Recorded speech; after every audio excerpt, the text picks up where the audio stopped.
नमस्कार साथियों, मेरे चैनल पर आपका स्वागत है। और मेरे काफ़ी सारे व्यूअर मुझे कमेंट करके कहते रहते हैं आप ज़्यादा से ज़्यादा वीडियो बनाओ। लेकिन मैं एक बात अपने व्यूअर्स को बोलूँगा, आप ज़्यादा से ज़्यादा संख्या में कमेंट करिए ताकि मुझे पता चले कि मेरी वीडियो आपके लिए यूज़फुल है और मैं प्रोत्साहित हो to make more and more video for you. ठीक है, तो आज जो टॉपिक है हम जानना चाह रहे हैं, उसका नाम है सॉफ्टवेयर। देखिए, लाइब्रेरी के अंदर है ना, सॉफ्टवेयर का बहुत ज़्यादा इम्पोर्टेंट रोल है। अगर लाइब्रेरी में सॉफ्टवेयर होगा तभी लाइब्रेरी ऑटोमेट हो पाएगी, जैसे हम बोलते हैं लाइब्रेरी ऑटोमेशन। और बहुत लोग बोलते हैं लाइब्रेरी को हमें डिजिटाइज करना है। तो देखिए, बिना सॉफ्टवेयर के भी आप लाइब्रेरी को डिजिटाइज बहुत हद तक नहीं कर पाएंगे। लेकिन अगर आपको लाइब्रेरी ऑटोमेट करनी है तो आपको लाइब्रेरी में सॉफ्टवेयर लगाना ही पड़ेगा। डिजिटाइजेशन क्या है? लाइब्रेरी का डिजिटाइजेशन क्या होता है कि जितनी भी हमारी बुकें हैं, जितने भी हमारे उसमें डॉक्यूमेंट हैं, उनको आपने उनकी स्कैनिंग कर दी और वो सारे डिजिटल फॉर्म में प्रेजेंट कर दिए, तो वो होती है digitization of the library document. अब डिजिटाइजेशन के लिए कौन सा सॉफ्टवेयर यूज़ होता है या कुछ क्या यूज़ होता है, वो एक अलग टॉपिक है। लेकिन सबसे अच्छा जो चीज़ है वो होता है, अगर हम टेक्स्ट सर्चेबल फॉर्मेट में सॉफ्टवेयर यूज़ करें तो हमारी लाइब्रेरी का डिजिटाइजेशन होता है। जैसे कि पार्लियामेंट लाइब्रेरी में देखिए, उन्होंने जितनी भी बुक्स हैं अपनी लाइब्रेरी के अंदर, उनको ज़्यादातर डिजिटाइजेशन का काम कर उन्होंने दे दिया है। और कौन कर रहा है डिजिटाइजेशन का पार्लियामेंट की लाइब्रेरी में? वो कर रहा है NIC और सीडेक की हेल्प से। सीडेक आपको पता ही है कि क्या है, ठीक है। तो मिनिस्ट्री ऑफ इंफॉर्मेशन टेक्नोलॉजी के अंदर आती है सीडेक, वो काम कर रहा है पार्लियामेंट की लाइब्रेरी को डिजिटाइज करने का। तो डिजिटाइजेशन क्या है कि जितने भी हमारे डॉक्यूमेंट हैं उनको डिजिटाइज करना है। डिजिटाइज मतलब सॉफ्ट कॉपी के रूप में लेके आना है, तो वो होता है हमारा डिजिटाइजेशन ऑफ द डॉक्यूमेंट्स। अब अपने टॉपिक पे आ जाते हैं। देखिए, ये था डिजिटाइजेशन वाला। अब लाइब्रेरी ऑटोमेशन कैसे करते हैं भाई? जितने भी हमारे डे टू डे काम है लाइब्रेरी के अंदर, चाहे वो इश्यू रिटर्न है, चाहे वो हमारा बुक्स की एसेसनिंग हो, चाहे वो बुक्स की कैटलॉगिंग हो।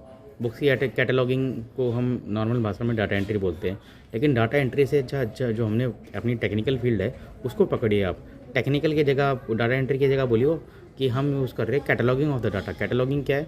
To make the bibliographic to make the bibliographic entry of the books into the library software is called the cataloguing. तो बिब्लोग्राफिक डाटा जितनी बुक्स का है, ठीक है, उन्हें अगर हम कंप्यूटर में एंट्री करते हैं तो वो होती है हमारी कैटलॉगिंग। ऑर्डर डालना, टाइटल डालना, पेजेस डालना, प्राइस डालना और कीवर्ड डालना, तो ये सारी चीज़ें हमारी कैटलॉगिंग के अंदर आ जाती है। तो अपने टॉपिक के ऊपर आते हैं, फिर हम इसकी फिर देखते हैं। आपके क्वेश्चन लूँगा फिर मैं आपके बाद। देखो, as per the distribution policy the whole area of software में भी कैटेगराइज इनटू थ्री सॉफ्टवेयर के अंदर आते हैं, ठीक है। देखिए, लाइब्रेरी के अंदर है ना, अब बहुत लाइब्रेरी सॉफ्टवेयर तो बहुत सारे हैं, लेकिन जो कितने टाइप के सॉफ्टवेयर होते हैं अगर आपसे पूछा जाए तो वो होते हैं, देखिए 3 टाइप के होते हैं। तो उसको मैं थोड़ा सा पकड़ लेता हूँ। देखिए, एक होता है कॉमर्शियल सॉफ्टवेयर, ठीक है। कॉमर्शियल सॉफ्टवेयर वो सॉफ्टवेयर होता है जो लाइब्रेरी पैसे दे के खरीदती है, ठीक है। कॉमर्शियल मतलब उसके लिए आपको पैसे देने पड़ेंगे। दूसरा होता है फ्रीवेयर सॉफ्टवेयर। फ्रीवेयर सॉफ्टवेयर वो होता है जो गवर्नमेंट के द्वारा रिलीज़ करा जाता है और उसके लिए आपको ज़्यादा कुछ नहीं देना पड़ता, एक नॉमिनल अमाउंट देके आप उसे यूज़ कर सकते हैं, वो होता है फ्रीवेयर सॉफ्टवेयर, ठीक है। और तीसरा होता है हमारा open source software. Open source software क्या होता है? ओपन सोर्स सॉफ्टवेयर में क्या है, फ्रीली उसको यूज़ करिए, डाउनलोड करिए और उसे यूज़ करना स्टार्ट करिए, एक पैसा नहीं देना उसके लिए आपको। तो कॉमर्शियल और ओपन सोर्स, इन दोनों के बीच में कहीं लाई करता है हमारा फ्रीवेयर सॉफ्टवेयर। मैं एग्जांपल के थ्रू आपको बताऊंगा अभी कि फ्रीवेयर सॉफ्टवेयर में क्या क्या आता है, कॉमर्शियल में क्या आता है और ओपन सोर्स में क्या आता है। देखिए, सबसे पहले in case of the commercial software only binary code या executable code is available against the fee. आपने पैसे दे दिए, आप सिर्फ सॉफ्टवेयर को यूज़ कर पाएंगे, लेकिन आप उसमें कुछ छेड़छाड़ नहीं कर सकते सॉफ्टवेयर में। इसे कहते हैं कॉमर्शियल सॉफ्टवेयर। और इसका एग्जांपल क्या है मुझे कमेंट में बताइए, मैं आपको वीडियो के लास्ट में बता ही दूंगा कि इसका एग्जांपल क्या है, ठीक है। अब आ जाइए फ्रीवेयर सॉफ्टवेयर में। Freeware software are available at no cost. उसमें कोई पैसा देना नहीं पड़ता, नॉमिनल सा पैसा देना पड़ता है विद बाइनरी कोड मिल जाते हैं उसमें, लेकिन आप उसमें भी कोई छेड़छाड़ नहीं कर सकते, उसको यूज़ कर सकते हैं थोड़ा सा अमाउंट देकर, ठीक है। अब इन बोथ दिस सॉफ्टवेयर में देखिए, दोनों के दोनों सॉफ्टवेयर में, कॉमर्शियल में और फ्रीवेयर में, दोनों में क्या है, सोर्स कोड हमें अवेलेबल नहीं मिला। सोर्स कोड क्या होता है कि भाई हमें सॉफ्टवेयर में हमें ये नहीं चाहिए, ये चाहिए, कस्टमाइजेशन हमें ये ऐसी चीज़ करनी है, ये नहीं कर सकते आप, ठीक है। हम customization activities are not possible. तो दोनों ही केसेस में क्या होता है, सोर्स कोड, अगर सोर्स कोड नहीं मिलेगा तब तक आप उसमें छेड़छाड़ नहीं कर सकते। आप उसको यूज़ कर सकते हो, जैसा मिला है आप उसको एज इट इज़ यूज़ कर सकते हो, लेकिन उसको सॉफ्टवेयर को मॉडिफाई नहीं कर सकते, because you do not have the source code of the software, ठीक है। अब आइए ओपन सोर्स सॉफ्टवेयर, ये इतना इंपॉर्टेंट क्यों है और इसकी इतनी ज़्यादा चर्चा क्यों है। देखिए, open source software include both the source code and binary code at no cost. दो ओपन सोर्स सॉफ्टवेयर में क्या आता है, बाइनरी कोड और सोर्स कोड दोनों मिल जाते हैं। आप सॉफ्टवेयर जैसा है उसे वैसा यूज़ कर सकते हैं। मान लीजिए आपके पास अच्छा खासा दिमाग है, आप चाहते हैं कि भाई सॉफ्टवेयर में ये कर सकते हैं, आप सोर्स कोड में चले जाइए, उसका पासवर्ड लेके और उसमें कस्टमाइजेशन करके आपको जो जो चीज़ें चाहिए वैसा कर लीजिए सॉफ्टवेयर को। हाँ, ये है मॉडिफिकेशन करने के बाद आप क्या कर सकते हैं, it support modification of the source code and distribution of the source against the license. आप उसको मॉडिफाई करके बेच नहीं सकते। बेचने के लिए तो फिर आपको फिर मेन सॉफ्टवेयर की परमिशन लेनी पड़ेगी। ये नहीं भाई बनाया सॉफ्टवेयर किसी ने, आपने उसमें मॉडिफिकेशन कर दिया और आप उससे सॉफ्टवेयर को बेचना शुरू कर दें, ये नहीं कर सकते आप, ठीक है। तो ये क्लियर हो गया, 3 टाइप के सॉफ्टवेयर होते हैं, कमर्शियल, फ्रीवेयर और ओपन सोर्स। अब आ जाते हैं इनके डिफरेंस पे। देखिए, software as per distribution policy, 3 type के सॉफ्टवेयर मैंने बता दिए। देखिए, कमर्शियल, फ्रीवेयर और ओपन सोर्स। कमर्शियल सॉफ्टवेयर में क्या है, बाइनरी कोड अवेलेबल होता है लेकिन पैसे देने पड़ते हैं उसके लिए। Binary code is available at no cost. सिर्फ सॉफ्टवेयर यूज़ करना है आपको, कोई पैसे देने की ज़रूरत नहीं है, नॉमिनल सा अमाउंट देकर आप सॉफ्टवेयर को यूज़ कर सकते हैं। ओपन सोर्स सॉफ्टवेयर में सोर्स कोड और बाइनरी कोड दोनों अवेलेबल हो जाते हैं, लेकिन बिल्कुल फ्री में, कोई पैसा देने की ज़रूरत नहीं। कुछ लोग नहीं कर पाते इंस्टॉल सॉफ्टवेयर, तो वो किसी टेक्निकल सपोर्ट की हेल्प लेते हैं। मैं तीनों के एग्जांपल बताऊंगा, आपको डिफरेंशिएट समझा दूँगा क्या क्या होता है और आपकी लाइब्रेरी में क्या यूज़ होता है और मेरी लाइब्रेरी में क्या यूज़ होता है। मैं कई जगह काम करता हूँ, वहाँ पे भी बताऊँगा कि मैंने डिफरेंस क्या देखा।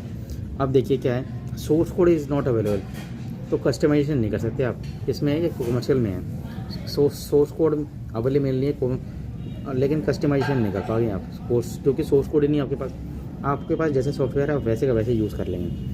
Source code is not available, customization is not possible, इसमें भी सोर्स कोड अवेलेबल नहीं है फ्रीवेयर में। अब ओपन सोर्स में क्या है, सोर्स कोड अवेलेबल है, एक्सटेंसिव कस्टमाइजेशन इज़ पॉसिबल और अलाउड। सोर्स कोड अवेलेबल हो गया आपके पास, जैसा चाहे सॉफ्टवेयर वैसे बना दीजिए। कोई चीज़ आपको कम चाहिए उसको बंद कर दीजिए, कोई चीज़ आपको बिल्कुल नहीं चाहिए उसको ऑफ कर दीजिए, कोई चीज़ आपको और चाहिए, आपकी टेक्निकल नॉलेज और ज़्यादा है, उसको आप ऑन कर सकते हैं, ठीक है। तीसरे पॉइंट पे आ जाइए, license agreement allow only the use of software for a definite period and it is mandatory. License agreement करना पड़ता है कॉमर्शियल सॉफ्टवेयर में, ताकि भाई कितने टाइम के लिए यूज़ कर रहे हैं सॉफ्टवेयर, क्या टर्म्स एंड कंडीशंस है, क्या अगर आपको डाटा ट्रांसफ़र करना पड़ेगा उस सॉफ्टवेयर से कॉमर्शियल सॉफ्टवेयर से, तो भाई आपको इतने पैसे देने पड़ेंगे, क्या क्या सर्विसेज आपको लेनी है वो लाइसेंस एग्रीमेंट में पहले ही तय हो जाएगा। फ्रीवेयर में क्या है, license agreement allow to use for indefinite period and it is optional. कोई ज़रूरत नहीं है इसमें लाइसेंस एग्रीमेंट में ये लिखा रहता है कि इंडेफिनेट पीरियड के लिए यूज़ कर सकते हैं और ये ऑप्शनल भी है, चाहे तो आप ठीक है। अब आ जाइए ओपन सोर्स में। ओपन सोर्स में license agreement allow to use, क्या लिखा रहता है इसमें, सब कुछ दे देगा आपको। यूज़ भी कर सकते हैं सॉफ्टवेयर को, चेंज भी कर सकते हैं, मॉडिफाई कर सकते हैं, डिस्ट्रीब्यूशन भी कर सकते हैं software, distribution of the software for indefinite period and it is mandatory.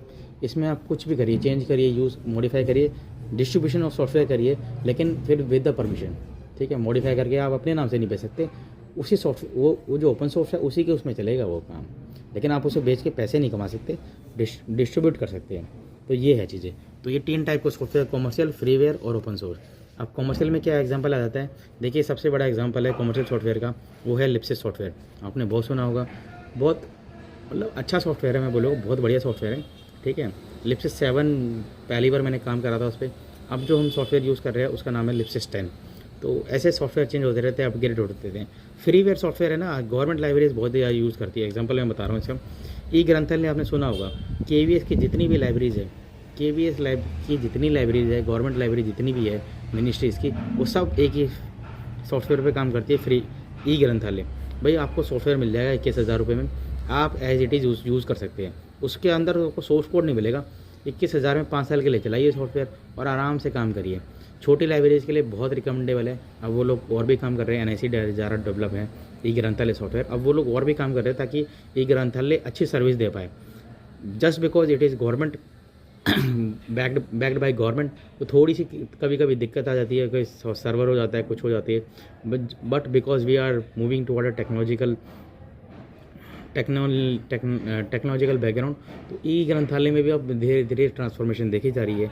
ठीक है, तो मेरे कई फ्रेंड्स वो are working in the KVS और मिनिस्ट्रीज़ में भी जो यूज़ कर रहे हैं, वो बताते हैं नाउ इट इज़ जिनकी 7,000 20,000 के लेस देन बुक्स हैं, वो वेरी गुड सॉफ्टवेयर ई ग्रंथालय। ठीक है, तो फ्रीवेयर का एग्जांपल है ई ग्रंथालय।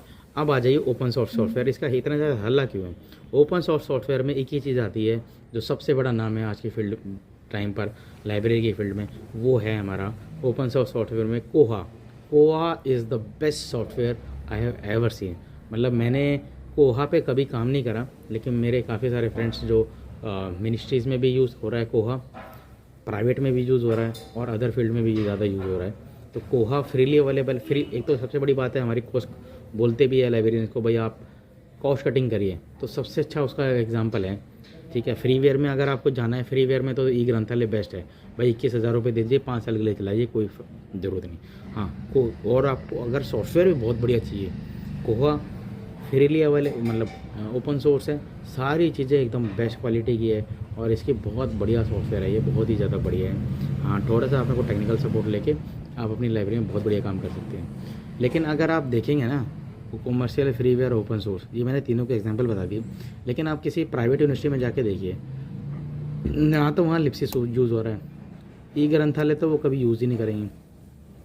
ठीक है, कोहा भी बहुत कम लोग यूज़ कर रहे हैं। ई प्राइवेट यूनिवर्सिटी जो बड़ी बड़ी यूनिवर्सिटीज़ है, वहाँ की लाइब्रेरीज देखिए आप, कितनी बढ़िया सर्विस देती है।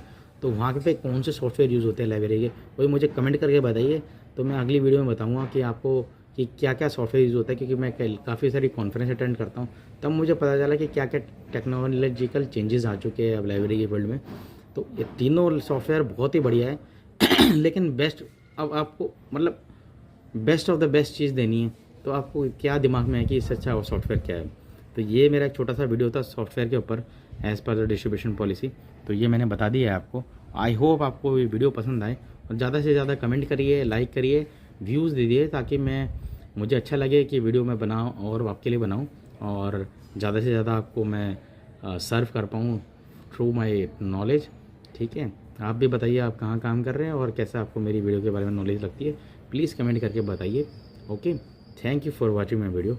ओके।